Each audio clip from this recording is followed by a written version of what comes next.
So we look at some data from 6sense, and it's saying on average, you've got a buying committee of at least 10 people. Of those 10 people, each of them need about an average of 16 touch points. And to boot, on top of that, you're competing against about 3 other vendors that are in the consideration set because there's an average of 4. So if we're looking at all of that in the equation, right, that's 640 different touch points throughout that buying journey. So one, it's no wonder that B2B sales cycle is so long. It's about 11 plus months. Depending on the complexity of your business, it's even longer. Welcome to Demand Bites, the podcast where B2B demand generation leaders find the strategies they need to grow. I'm your host, Ross Howard, Director of Product Marketing at Inbox Insight. And in just 15 minutes, my guests and I will uncover what's broken in the B2B buyer journey and provide real-world strategies you can put to work right away. So whether you're looking for innovative demand gen techniques or expert advice on accelerating sales, this podcast gives you the tools you need to succeed. Ready to identify, educate, and convert your ideal customer profile, or at least learn how other people are doing it? Let's dive in. Hello, everybody, and join me in welcoming Natasha Tibbetts, VP of Media from Swell. Natasha, thank you so much for coming on the show. Thanks for having me, Ross. I'm really happy to be here. I'm really excited for this one. We had a really good briefing call beforehand. I'm really looking forward to this discussion. So let's jump in. Why B2B marketing? Got into advertising, went to school for it, and started at an internship at an ad agency.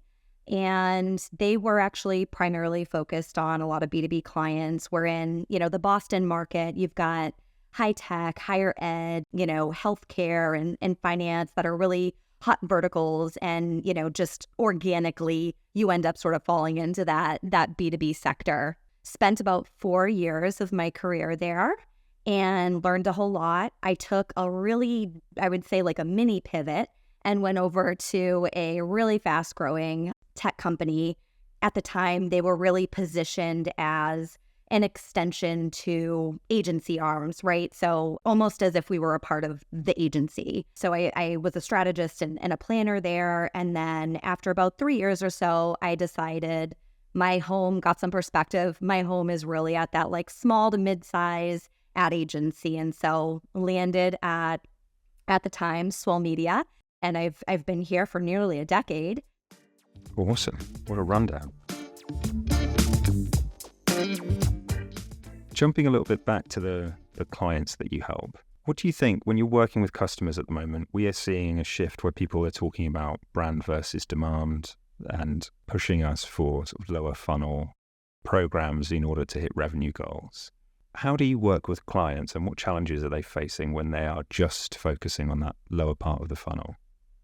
I would say there's a whole lot of data that helps us really get some footing. And so I can walk you through some of what's out there, right? And I'm sure you're very privy to it. But for those that are listening, we have this 95-5 rule, right? And so the idea is that 95% of your buyers are not in market and 5% potentially are. And so when you're solely focused on reaching that 5%, of course, at some point, you're going to dry the well, right? You're going to have limits because you're going after your ICP or your ICP segments. You might be layering in a target account list or multiple, TALs. You're ultimately getting more precise and targeted with who you're going after. But again, very naturally, you're just going to have that limit. And so if we can take a step back and say, there's 95%, so the majority of your audience is not in market right now, right? We take a step back and it's really multifaceted, I would say. So one aspect of it is that, you want to open it up to a fuller funnel because you want to meet your audience based on where they're at in their journey, right? And so as on the ad agency team, as we're partnering with our marketing teams, it's really understanding, hey, we need to make sure that when we're talking, we're opening up, right, our lens, and we're trying to start at the upper funnel, right? We're building our pool, which is incredibly critical. We want to make sure that we're meeting them with what we're saying, how we're saying and when we're saying, right, the message. So, when you think about the upper funnel, right, you're going to want to really cater your message to be more informational, more educational. It's very possible that the people that you're going after, you want to assume that they've heard of your brand and they know what your solutions are, but sometimes they don't, right? And so just making sure that they have a really good foundation. And those messages, might have call to actions that are like, learn more, come find out why, sometimes no CTAs at all. And then you sort of build this natural progression. And so, you might get into the mid-funnel and, you start to provide a little bit more value by sharing some content or assets that might be valuable to that end user, right? And those might be infographics, checklists, all sorts of things. And then you get to the lower funnel and really want to make sure that you're tailoring those messages to be more actionable call to actions. All that to say is that, that's a piece of it. The other piece is that in that 95%, you've got a growing buying committee just in general, right? So we look at some data from 6sense and it's saying on average, you've got a buying committee of at least 10 people. Of those 10 people, each of them need about an average of 16 touch points. And to boot, on top of that, you're competing against about 3 other vendors that are in the consideration set because there's an average of 4. So if we're looking at all of that in the equation, right, that's 640 different touch points throughout that buying journey. So one, it's no wonder that B2B sales cycle is so long. It's about 11 plus months. Depending on the complexity of your business, it's even longer. And so to get back to sort of your original question, it's like we can hinge on that data, right, and say, here's sort of what we see. Here's how we're being informed. The proof is in the pudding of this data. I think the important sentiment there is going to be if you can really inspire your prospects, so your 95% of folks to believe and trust in your brand today, they're going to be that much more ready for your brand when they become that 5% and they're ready to buy. Yeah. Oh, that is a fantastic answer. Really detailed. What's the best practice look like then? Say you've got a client, they're willing to experiment and have that test and learn mindset. They want to be doing the right things. What's the best practice for implementing a full funnel approach? So maybe your path of least resistance is starting with a B2B company like an Inbox Insight, right? And being able to take advantage of not only your typical content syndication program, whatever flavor that is, right? But then layering in more of a full funnel and saying, okay, we know that we have access to this contact level targeting. So we can say, we've engaged them with intent, with all the criteria that we've layered in to output qualified leads. And we're now adding nurture emails, right? So that we're continuing to get in front of them. It feels more of a one-to-one connection. We're connecting with them with, meaningful information and valuable assets. And then in addition to that, we're layering in, right, lower funnel display retargeting, again, at that contact level. So you could achieve that through, say, like a solution like that. In addition, I would highly recommend having some sort of programmatic element. And so whether that's making a case, and through my own trials and tribulations, here's, what I would explain is that make some space for a pilot program to, again, test and learn, fail fast, make a case to say, here's how this is influencing our definition of success, and then make a business case to expand. Because the ideal would be having some sort of always on, evergreen, programmatic approach that allows us to build in different tactics, right, that meet, again, that contact at different points in their journey. And so whether you're layering in, video, audio, standard and native display, you've got targeted emails layered in there. There's all, unique rich media units. There's all sorts of ways that obviously you can integrate, test and learn. At the end of the day, each contact is also unique. And so they might take to different content formats differently. And so just making sure that you have a good balance of that in the mix is going to be incredibly important. But I would say having some sort of a semblance of if they're on the hook again for some sort of lead goal, which they likely are, you want to make sure that you're digging your roots into meeting those goals by having some guaranteed lead aspect, or you're taking historical data to, again, really double down on your tried and true. What's driving your quantity of quality? What's serving your ROAS, right? And then making space for that pilot in order to get you to making a business case for better footing in the future. What are some ways that you can demonstrate ROI for customers? We've been talking about, full funnel tactics and being more integrated, but when it comes to they're asking you, where's the money? How are you showing that at the moment when you're in B2B with these long sales cycles? So that's a great question. I think the best way to describe that would be talking about a video, for example, right? So we have a video that's typically an upper funnel tactic. We know that folks really engage with the video format.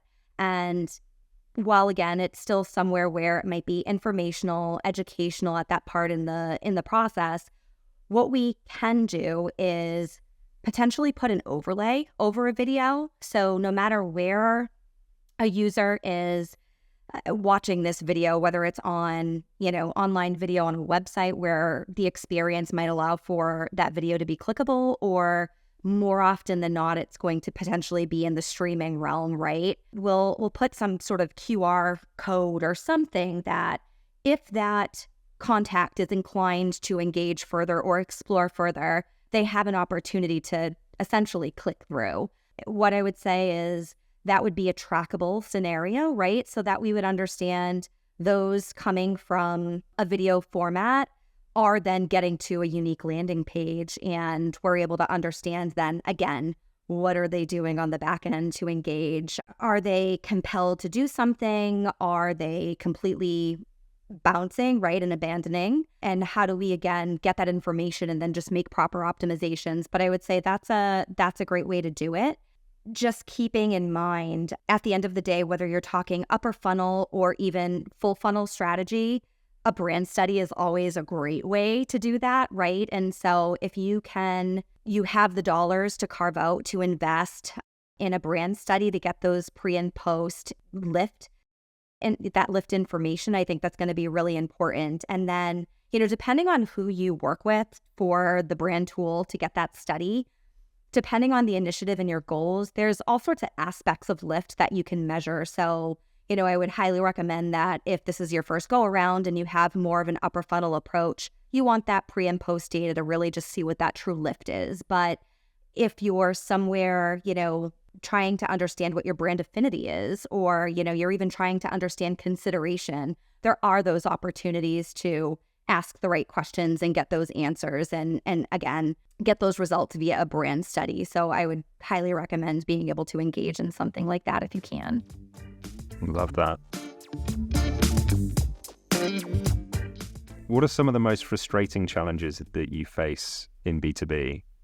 I would say fragmentation is probably the other just soul-sucking scenario right now. It's, again, that interconnectivity of you want to have this full funnel, right? And you might want to have this full funnel cross-channel strategy because at the end of the day, that's going to be incredibly impactful.